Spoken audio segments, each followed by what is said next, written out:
Well, hello, church. It's Pastor Jeremy coming to you from the parsonage with another weekly devotion. Today we continue our tour of the stained glass windows at the Street United Methodist Church as we take a closer look at the Beatitude windows in the Court Street Chapel. Last time we talked about these windows, we learned that each window has three components. Every window includes a beatitude or a blessing from Jesus. Every window includes a scene from the life of Jesus or symbols representing the teachings of Jesus. And every window includes a connection to life and ministry in the city of Flint today. And today we're going to take a look at the very first beatitude, the first blessing that Jesus gives in the Sermon on the Mount. In the chapel's first window, we read these words of Jesus from Matthew chapter 5. "Blessed are the poor in spirit, for theirs is the kingdom of heaven." In this verse we see Jesus talking about one of his favorite subjects, the kingdom of heaven. The Gospels tell us that when Jesus began his ministry, his message was simple. The kingdom of heaven is near, Jesus said. Turn to God and believe the good news. As Jesus wandered from place to place, he told stories about forgiving fathers and disobedient sons, strangers who have compassion on people in need, tiny seeds that grow into enormous trees. Jesus started many of these stories by saying, "The kingdom of heaven is like." The kingdom of heaven is like a mustard seed. The kingdom of heaven is like a shepherd. The kingdom of heaven is like a wedding banquet. Jesus talks to people about the kingdom of heaven over and over and over again. So what is the kingdom of heaven? Now, the kingdom of heaven was the thing that the Jewish people had been waiting for hundreds of years. Long before the birth of Jesus, the Hebrew prophets promised that one day God's kingdom would come into this world, that God would topple every corrupt empire and every system that dehumanized people and caused them pain.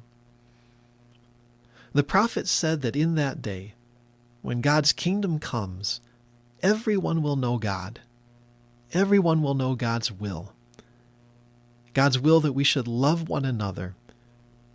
And God's will be done on earth as it is in heaven. When that day comes, the prophets said, war and hunger and sadness will come to an end. The sickness that infected creation when Adam and Eve disobeyed God and tried to make themselves into gods would finally be healed.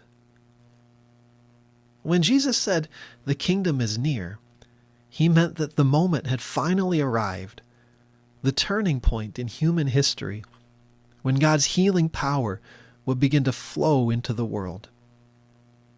Jesus told his stories and preached his sermons and healed the sick and embraced the people who had been rejected, so the world would learn how to live as citizens of God's kingdom. He came to teach the world a new way, a way that leads to life, not death. Jesus loved talking about the kingdom of heaven. And when he began his most famous sermon, the Sermon on the Mount, he said, "Blessed are the poor in spirit, for theirs is the kingdom of heaven." So now we know what the kingdom of heaven is. Who are the poor in spirit? Well, this is a much more difficult question to answer. It's not exactly clear who Jesus means when he talks about the poor in spirit. Now, lots of people have theories. When I read these words, I like to remember that the word that is translated here as spirit also means breath, which means that Jesus is literally saying, "Blessed are those who are out of breath. Blessed are those who are about to give up. Blessed are those who feel like they're drowning and they can't go on. The kingdom of heaven is coming for you." Maybe you've been feeling out of breath lately. It's been a long year. And I know that a lot of us are wondering how much longer we can do this. If you're struggling and feeling tired of treading water, I hope you will remember that the kingdom of heaven is coming for you. God's healing power is being poured into this world, and God's kingdom is all around us. And some days it's hard to see, but the kingdom becomes visible whenever we forgive a family member, whenever we care for a stranger, whenever we plant a seed.